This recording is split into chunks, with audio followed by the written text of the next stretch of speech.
जय श्री कृष्णा। राधे राधे।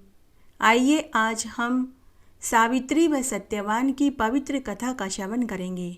अगर आप ज्येष्ठ मास की अमावस्या का व्रत करते हैं तो आपको वट वृक्ष की पूजा करनी चाहिए तथा सावित्री और सत्यवान की पवित्र कथा का श्रवण करना चाहिए।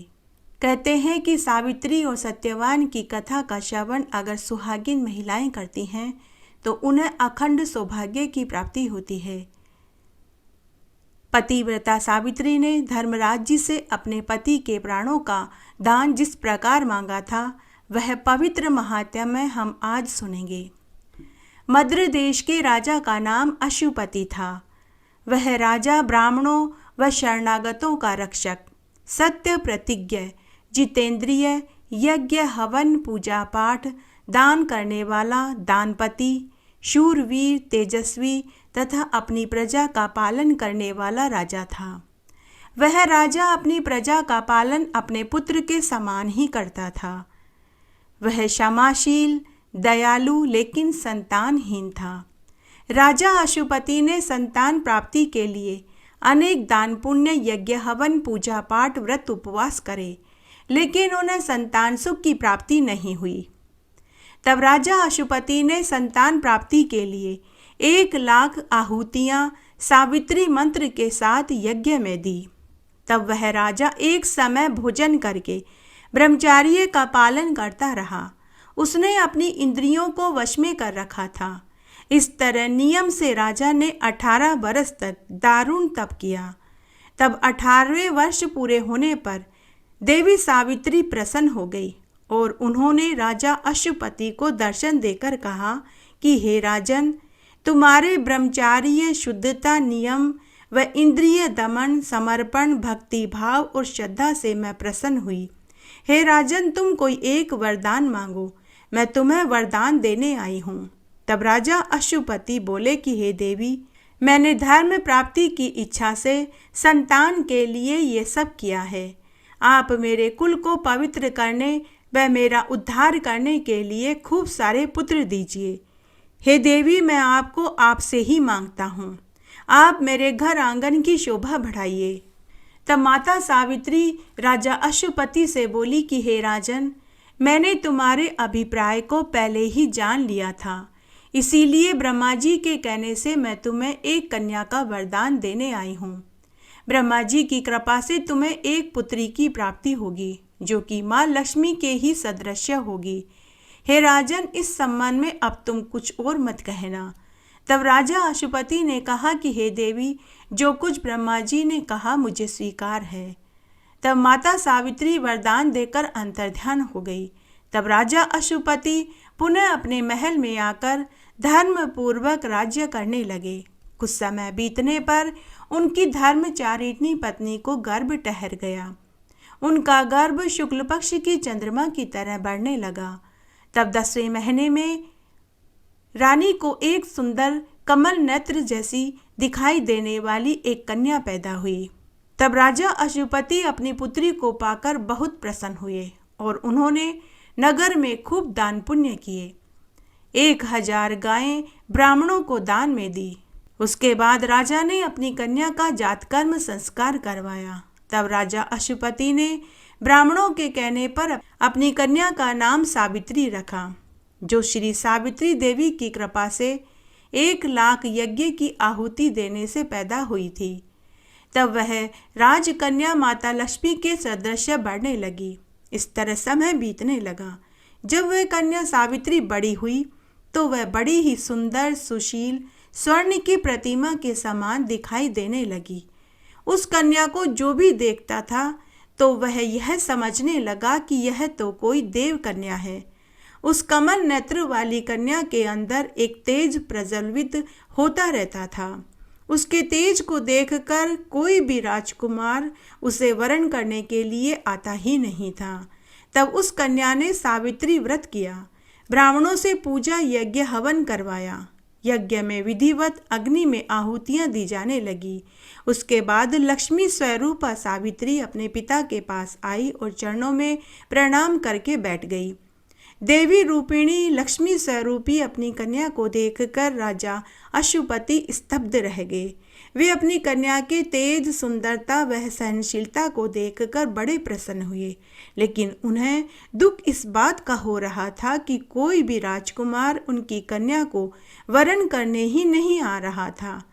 उनकी कन्या का हाथ मांगने कोई आ ही नहीं रहा था। तब राजा अशुपति अपनी कन्या से बोले कि हे पुत्री, तुम्हारे कन्यादान का समय आ गया है। अब समय आ गया है कि मैं तुम्हारे हाथ पीले करूं, परंतु हे पुत्री, कोई भी राजकुमार तुम्हें वरण करने के लिए आता ही नहीं। हे पुत्री, तुम्हारे गुणों के कारण मैं तुम्हारे योग्य वर ढूंढने में असमर्थ हूँ। इसलिए हे कल्याणी, तुम स्वयं अपने स्वरूप गुणों वाला कोई राजकुमार ढूंढ लो। तुम जैसा पति चाहती हो तुम उसे ढूंढ लो, मैं उसी के साथ तुम्हारे हाथ पीले कर दूंगा। हे भद्रे, तुम अपने लिए सुयोग्य वर खोजो, जैसा तुम चाहती हो वही करो। तब राजा अशुपति ने अपनी कन्या सावित्री को राज्य मंत्रियों के साथ वर खोजने के लिए भेज दिया। वह तपस्वी कन्या सिर नीचे कर पिता को प्रणाम कर वृद्ध मंत्रियों के साथ रथ में बैठकर वर खोजने के लिए निकल पड़ी। वह तपस्वी कन्या ऋषियों के तपोवन में गई, कई ऋषि मुनियों के आश्रमों में गई। वहां वयोवृद्ध साधु सन्यासियों और महात्माओं के चरणों में प्रणाम करके उनसे आशीर्वाद प्राप्त करने लगी। वह कई पवित्र स्थानों, तीर्थों में जाकर दर्शन करने लगी, स्नान करने लगी, सभी ऋषि मुनियों से आशीर्वाद लेने लगी और बहुत समय तक एक स्थान से दूसरे स्थान पर भ्रमण करती रही। इस तरह बहुत सा समय बीत गया। उसके बाद कन्या सावित्री सभी तीर्थों, आश्रमों, साधु सन्यासियों के दर्शन कर आशीर्वाद लेकर वापस महल में एक दिन लौट आई। इधर राजा अशुपति अपनी पुत्री का बेसब्री से इंतजार कर रहे थे कि तभी नारद मुनि भी पृथ्वी का भ्रमण करते करते राजा अशुपति से मिलने उनके महल में पहुंच गए। उसी समय राजकन्या सावित्री भी समस्त तीर्थों, आश्रमों में भ्रमण करके वृद्ध मंत्रियों के साथ रथ में बैठकर महल में आई। तब सावित्री ने नारद मुनि व अपने पिता को प्रणाम किया। नारद मुनि राजा अशुपति से बोले कि हे राजन, तेरी यह कन्या कहाँ गई थी और अभी यह कहाँ से आ रही है, और अब तक तुमने इसका विवाह क्यों नहीं किया। तब राजा अशुपति नारद मुनि से बोले कि हे देव ऋषि नारद जी, मैंने अपनी कन्या को इसी काम के लिए भेजा था। यह वही कार्य पूरा करके आई है। आप इसी के मुख से पूरी बात सुनिए। इसने जिस राजकुमार को पति के रूप में वरण किया है, यह स्वयं अपने मुख से बताएगी। तब राजा अशुपति ने अपनी पुत्री से कहा कि हे पुत्री, तुम्हारे मन में क्या चल रहा है? तुमने किसको पति रूप में वरण किया? विस्तार से बताओ। तब सावित्री बोली कि हे पितामह, शाल्व देश में धुमस्य नाम का एक क्षत्रिय राजा है। वे देव योग से अंधे हैं। उनकी रानी भी अंधी है। उनके राज्य को उनके ही एक शत्रु मंत्री ने हड़प लिया। उनका एक बड़ा ही बुद्धिमान, सत्यवक्ता, जितेंद्रिय, तेजस्वी पुत्र है, जिसका नाम सत्यवान है। मैंने उसी सत्यवान को पति रूप में वरण किया है। वे सभी वन में रहकर कंदमूल फल खाकर अपना समय व्यतीत कर रहे हैं। उसी समय नारद मुनि राजा अशुपति से बोले कि हे राजन, वह बालक सदैव सत्य बोलता था, इसीलिए उसके माता पिता ने उसका नाम सत्यवान रखा। उस बालक को अश्व सबसे अधिक प्रिय है। वह मिट्टी के घोड़े बनाता है, इसीलिए उसका दूसरा नाम चित्राश्व भी है। तब राजा अशुपति नारद मुनि से पूछने लगे कि हे देव ऋषि, वह नारद सत्यवान, तेजस्वी, शूरवीर, बुद्धिमान है या नहीं। तब नारद मुनि बोले कि हे राजन, वह सत्यवान, सूर्य के समान तेजस्वी, इंद्र के समान शूरवीर, पृथ्वी के समान क्षमाशील है। वह सत्यवान, राजपुत्र, दाता, ब्राह्मण, वीर्यवान, रसवान, उदारता में प्रिय दर्शन के समान, दान करने में रंती के समान, उसी नरपुत्र शिवी के समान सत्यवादी है। वह धुमसेन ययाति के समान उदार, चंद्रमा के समान प्रिय दर्शन और सुंदरता में अश्विनी कुमारों के समान है। वह धैर्यवान, क्षमावान, दयावान, तपस्वी, तेजस्वी राजकुमार है। तब अश्वपति राजा नारद मुनि से कहने लगे कि हे देवऋषि नारद जी, आपने उस सत्यवान के सभी गुण बताए, उसके कोई अवगुण हो तो वो भी बताइए। तब नारद मुनि बोले कि हे राजन, उसके सब गुणों को दबा देने वाला उसमें एक ही दोष है कि वह अल्प आयु है। इसके अतिरिक्त उसमें और कोई दोष नहीं है। वह सत्यवान 1 साल के बाद मृत्यु को प्राप्त हो जाएगा। तब राजा अश्वपति अपनी पुत्री से बोले कि हे पुत्री, उस सत्यवान में सभी गुणों को दबा देने वाला एक दोष है कि वह अल्प आयु है। वह 1 बरस के बाद ही मृत्यु को प्राप्त हो जाएगा। इसलिए हे पुत्री, तुम वापस मंत्रियों के साथ जाकर दूसरा वर ढूंढो।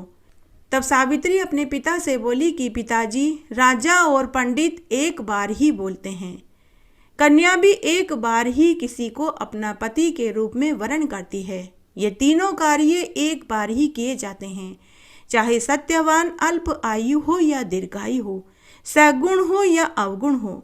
मैंने उसे अपने पति के रूप में स्वीकार कर लिया है। अब मैं दूसरा पति के रूप में नहीं वरूंगी।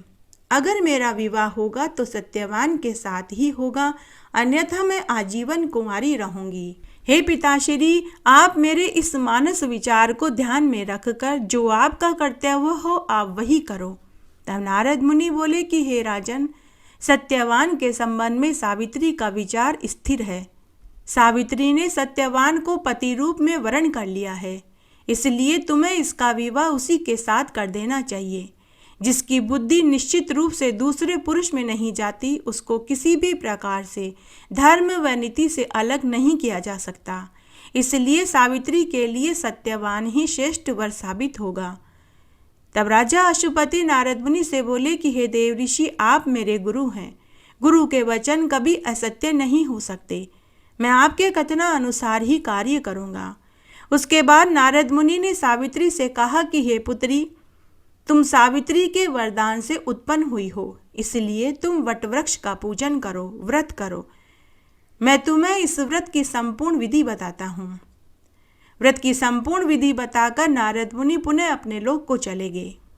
नारद मुनि के चले जाने के बाद राजा अश्वपति ने सभी गणमान्य लोगों, साधु संन्यासियों, ऋषियों, ऋत्वजों, बंधु बांधुओं को साथ लेकर एक शुभ समय में राजा धुमतसेन के पास आश्रम में उनसे मिलने पहुँचे। तब राजा अश्वपति ने वहां जाकर देखा कि राजा धुमतसेन एक पेड़ के नीचे चबूतरे पर बैठे थे। कुशा के आसन पर स्थित नेत्रहीन राजा धुमतसेन का राजा अश्वपति ने विधिवत पूजन और नमस्कार किया। तब राजा धुमतसेन ने उन्हें इशारे से बैठने को कहा।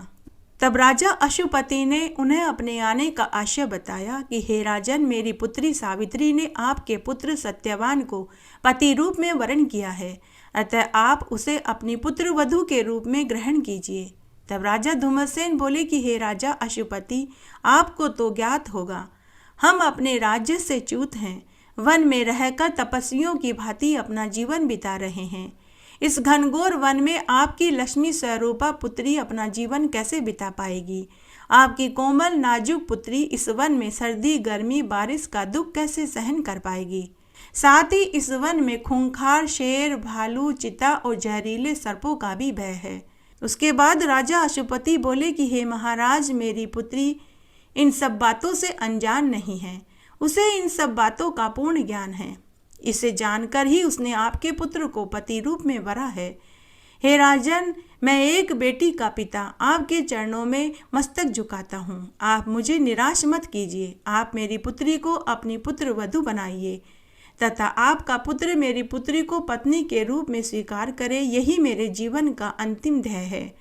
तब राजा धुमतसेन ने कहा कि हे राजन, जब मैं राज्य से युक्त था तब मेरी बहुत इच्छा थी कि आपकी पुत्री ही मेरी पुत्र वधू बने, लेकिन अभी हम राज्य से हीन हैं।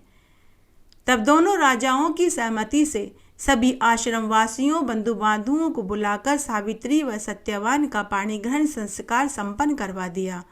तब राजा अश्वपति ने खूब सारा धन, हाथी, घोड़े, ऊंट, दास दासियां दान में देकर अपनी पुत्री को उन्हें सौंपकर पुनः अपने महल में लौट आए।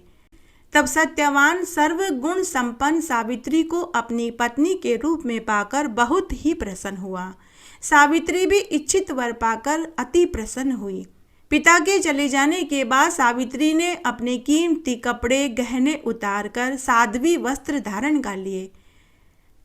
उसके बाद सावित्री अपने सास ससुर और पति की सेवा करने लगी। अपने सेवा गुण, नम्रता, धैर्य और घरेलू कार्य करके सबको खुश कर दिया। साथ ही वह आश्रम वासियों की भी सेवा टहल करने लगी। सास ससुर भी आज्ञाकारी बहू पाकर बहुत खुश हुए। आश्रम में रहते हुए सावित्री को नारद मुनि की सभी बातें याद थी, तो वह वटवृक्ष की पूजा करने लगी और व्रत करने लगी। इस तरह समय व्यतीत होने लगा। सावित्री व सत्यवान बड़े ही आनंद से समय बिताने लगे। तब साल भर बाद देवऋषि नारद जी का बताया हुआ समय भी आ गया। सावित्री प्रतिदिन समय की गणना कर रही थी।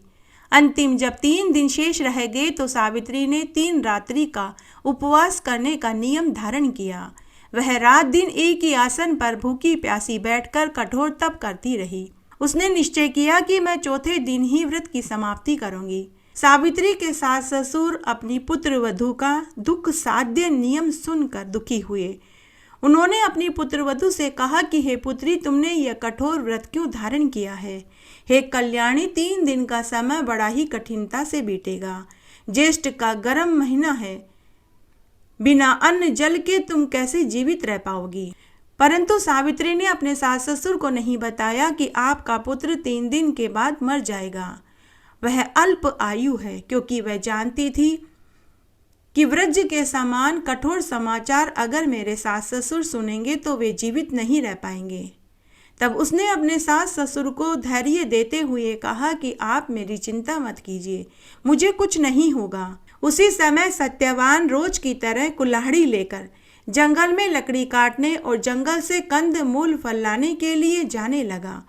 उसे जाता हुआ देखकर सावित्री बोली कि हे देव, आज आप मेरे कहने से वन में मत जाइए। यदि आप जाना चाहते हैं तो मैं भी आपके साथ वन में चलूंगी। हे मानद, मुझे इस आश्रम में रहते हुए 1 बरस पूरा हो गया है। मैंने अब तक वन भी नहीं देखा है।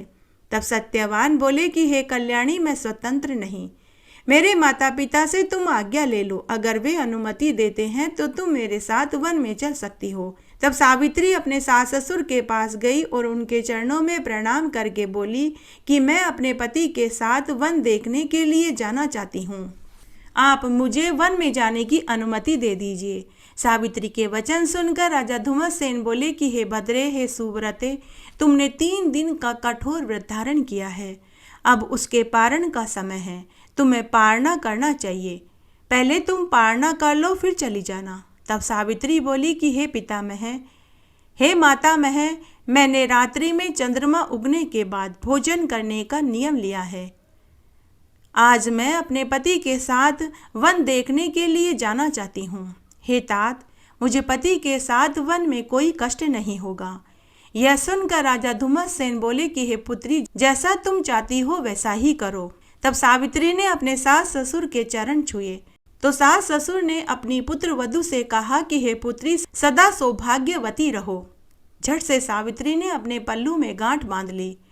उसके बाद सावित्री अपने पति सत्यवान के साथ वन में चल दी। वह बार बार अपने पति को देखती तो कभी वन के पेड़ों के नाम अपने पति से पूछती, तो कभी मृग समूहों को, तो कभी तितलियों को, तो कभी मोर को देखती। उस समय सावित्री का हृदय बड़े जोरों से कांप रहा था। वन में पहुंचकर सत्यवान ने कंदमूल फल एकत्र किए, फिर सूखी लकड़ियों का गट्ठर बनाया। उस समय सावित्री वट के पेड़ के नीचे बैठी थी।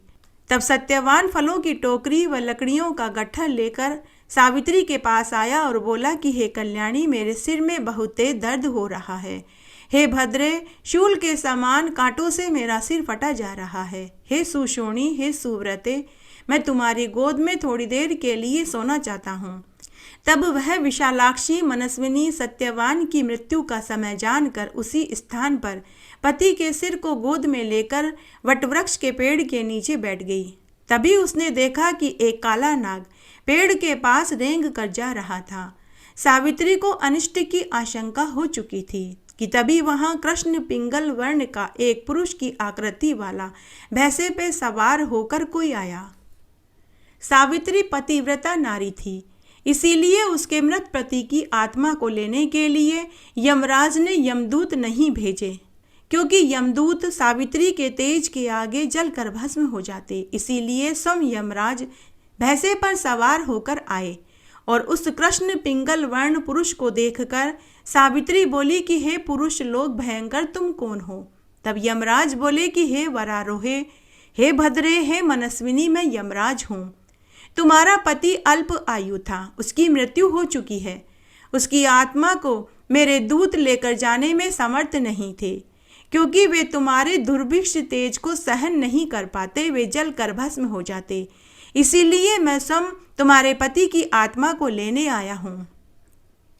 ऐसा कहकर यमराज सत्यवान की दह से अंगुष्ठ मात्र पुरुष को पाश में खूब गाढ़ा बांधकर अति तीव्र वेग से खींचकर यमपुरी में ले जाने लगे। तब पतिव्रता सावित्री अपने पति की आत्मा के पीछे पीछे चल दी। थोड़ी दूर आगे जाने के बाद यमराज बोले कि हे महाभागे, हे पतिव्रता, हे कल्याणी, तुम इस दह में मेरे साथ नरक में नहीं चल सकती। मनुष्य मरने के बाद ही मेरे साथ चल सकता है। हे भद्रे, तुम बहुत दूर तक मेरे साथ चली आई हो। तुम वापस अपने घर लौट जाओ और अपने मृत पति की और दैहिक क्रिया पूरी करो। यही तुम्हारा कर्तव्य है। तुम्हारा पति अल्प आयु था, वह मर चुका है और अब यह अपने कर्मों का फल भोगने के लिए मेरे साथ यमलोक जा रहा है। तब सावित्री यमराज से बोली कि हे सुरेश्वर, मुझे अपने पति के साथ चलने में कोई ग्लानि नहीं है। हे देव, मुझे मेरे पति के साथ ही रहने दीजिए। मुझे अपने पति के साथ रहने में कोई कष्ट नहीं होगा। अभी अभी आपने मुझे पतिव्रता सावित्री कहकर संबोधित किया है, तो उस नाते जहाँ मेरे पति होंगे मैं भी वहीं रहूँगी। हे यमदेव, आप धर्म का पालन करते हैं और धर्म से ही बरतते हैं। हे देव, शास्त्रों में तो यहाँ तक लिखा हुआ है कि आपका दर्शन कभी निष्फल नहीं होता। वेदों में यह लिखा है कि 7 पग साथ चलने पर मित्रता हो जाती है। फिर मैं तो बहुत देर से आपके साथ साथ चल रही हूँ। हे देव, मैंने सुना है कि मनुष्य को आपके दर्शन मरने के बाद ही होते हैं, लेकिन मेरी तो मृत्यु भी नहीं हुई है, फिर भी मुझे आपके दर्शन क्यों हो रहे हैं? उस समय सावित्री के मधुर व सत्य वचन सुनकर यमराज बहुत प्रसन्न हुए और बोले कि हे पुत्री, मैं तुमसे बहुत प्रसन्न हुआ। तुम कोई 3 वरदान मांग लो, मैं तुम्हें वरदान देना चाहता हूँ। तब सावित्री ने पहले वरदान में सास ससुर के नेत्रों की ज्योति, दूसरे वरदान में सास ससुर का खोया हुआ राज्य और तीसरे वरदान में 100 पुत्रों की मां बनने का वरदान मांग लिया। उसके बाद सावित्री ने यमराज की पदक्षिणा करी और हाथ जोड़कर बैठ गई। तब यमराज ने कहा कि हे पुत्री, तथास्तु, ऐसा ही होगा। उसके बाद यमराज पुनः मृत सत्यवान को ले जाने लगे। सावित्री पुनः धर्मराज जी के पीछे पीछे चलने लगी। फिर से धर्मराज जी ने पीछे मुड़कर देखा कि सावित्री अभी भी पीछे पीछे आ रही है। फिर से धर्मराज जी बोले कि हे पुत्री, मैंने तुम्हें 3 वरदान दे दिए, अब तुम वापस लौट जाओ। क्यों तुम मेरे पीछे पीछे आ रही हो? तब सावित्री बोली कि हे धर्मराज जी, अभी अभी आपने मुझे 100 पुत्रों की माँ बनने का वरदान दिया, लेकिन बिना पति के मैं माँ कैसे बनूंगी? क्योंकि मेरे पति को तो आप यमपुरी ले जा रहे हैं। सावित्री का जवाब सुनते ही धर्मराज जी मंद मंद मुस्कुराने लगे। तब उन्हें सत्यवान का जीवन दान देना ही पड़ा। एक पतिव्रता नारी ने धर्मराज जी से अपने पति के प्राण लौटा लिए। उसके बाद सावित्री पुनः वटवृक्ष के नीचे आकर बैठ गई और अपने मृत पति के सिर को गोद में ले लिया कि तभी सत्यवान अंगड़ाई लेते हुए उठकर खड़ा हो गया और अपनी पत्नी से बोला कि हे भामिनी, आज मैंने बड़ा ही विचित्र अद्भुत स्वप्न देखा। मैंने स्वप्न में धर्मराज जी को देखा। मैंने देखा कि मैं मर चुका हूँ। धर्मराज जी मुझे ले जा रहे हैं। उसके बाद का सारा वृत्तांत सावित्री ने अपने पति सत्यवान को सुनाया। सत्यवान अपनी पतिव्रता पत्नी के आगे नतमस्तक हो गया। सूर्य नारायण भगवान अस्त हो चुके थे। उधर आश्रम में राजा धूमसेन को अनिष्ट की आशंका हुई। उन्होंने आश्रम वासियों से कहा कि मेरा पुत्र और पुत्र वधू वन में कंदमूल, फल और लकड़ियां लेने गए थे, लेकिन अभी तक भी वापस नहीं लौटे हैं। ऐसा कहकर सावित्री के सास ससुर करुण रुदन करने लगे और कहने लगे कि हम अंधे माता पिता की एकमात्र लकड़ी मेरे पुत्र सत्यवान, हे पुत्र वधू सावित्री, तुम दोनों कहाँ चले गए? हे पुत्र, तुम हमें बेसहारा छोड़कर कहाँ चले गए? हमारे नेत्रों की ज्योति तुम दोनों, हे सत्यवान, हे सावित्री, तुम वापस लौट आओ। ऐसा कहकर वे रोने लगे। तभी एक आश्चर्यजनक घटना घटित हुई। राजा धुम्मसेन व उनकी पत्नी की आंखों की ज्योति लौट आई। यह परम आश्चर्य सभी आश्रम वासियों ने देखा कि तभी एक साधु राजा रानी से बोला कि हे महाराज, आप शांत हो जाइए, आपके नेत्रों की ज्योति पुनः लौट आई है। इसका मतलब है कि आपका पुत्र और पुत्रवधू भी सकुशल है। अभी साधु ने अपनी बात पूरी ही करी थी कि तभी सत्यवान और सावित्री भी आश्रम में लौट आए। उन दोनों ने अपने माता पिता को नमस्कार किया। तब एक वयोवृद्ध साधु सावित्री से बोला कि हे कल्याणी, तुम धन्य हो, तुम अपने प्रताप से अपने सास ससुर के नेत्रों की ज्योति लेकर आई हो। हे कल्याणी, क्या तुम इसका कारण जानती हो? अगर जानती हो तो हमें विस्तार से बताओ। तब सावित्री उनसे बोली कि मेरे सास ससुर की नेत्रों की ज्योति कैसे आई, इसका कारण मैं नहीं जानती। मेरे पति को वन में नींद आ गई थी, इसीलिए हमें आश्रम में आने में देर हुई, बस मैं तो यही जानती हूँ। तब सत्यवान बोला कि हे माताजी, हे पिताश्री, हे आश्रम वासियों, ये सावित्री अपने मुख से अपनी बड़ाई नहीं करेगी, लेकिन सत्य बात तो मैं जानता हूँ। फिर सत्यवान ने सभी को पूरी सच्चाई बताई कि मेरे माता पिता की आंखों की ज्योति और मेरे प्राण वापस सावित्री के तप के कारण ही प्राप्त हुए हैं। मैं तो सावित्री के वटवृक्ष के पूजन और व्रत का प्रभाव देख रहा हूँ। इस तरह सत्यवान अभी अपनी बात पूरी करके ही चुका था कि तभी तीसरी आश्चर्यजनक घटना घटित हुई। राजा धुम्मसेन के राज्य की प्रजा वहां आई और राजा धुम्मसेन से बोली कि महाराज की जय हो। हे महाराज, आपका शत्रु राजा मारा गया। जिस मंत्री ने राज्य को हड़प किया था वह भी मारा गया। हे महाराज, अब आप वापस अपने राज्य में चलिए और अपना राजपाट संभालिए और प्रजा का शासन संभालिए। उसके बाद राजा धुम्मसेन अपनी रानी, पुत्र सत्यवान और पुत्र वधू सावित्री को साथ लेकर अपने राज्य में अपने महल में लौट आए और आनंद पूर्वक राजपाट चलाने लगे। उसके बाद सावित्री को बड़े ही बलवान, तेजस्वी, शूरवीर 100 पुत्र हुए। इस तरह आज मैंने सावित्री व्रत का उत्तम महात्म्य सुनाया। इस व्रत के प्रभाव से सावित्री ने अपने अल्पायु पति के प्राण यमराज से प्राप्त किए। इसीलिए यह व्रत सभी सुहागिन महिलाओं को करना चाहिए। इस व्रत को करने, वटवृक्ष की पूजा करने और सत्यवान और सावित्री और धर्मराज जी की पूजा करने से सुहागिनों का सुहाग अटल अमर रहता है, उन्हें अटल सौभाग्य की प्राप्ति होती है। इस तरह आज हमने सत्यवान और सावित्री की पवित्र पौराणिक पुण्यफल देने वाली कथा का श्रवण किया। आशा करती हूँ यह आपको जरूर पसंद आएगी। मेरे साथ बने रहने के लिए आपका धन्यवाद। आगे आने वाली कथा कहानी के लिए भी आप इसी तरह मेरे साथ बने रहें। धन्यवाद।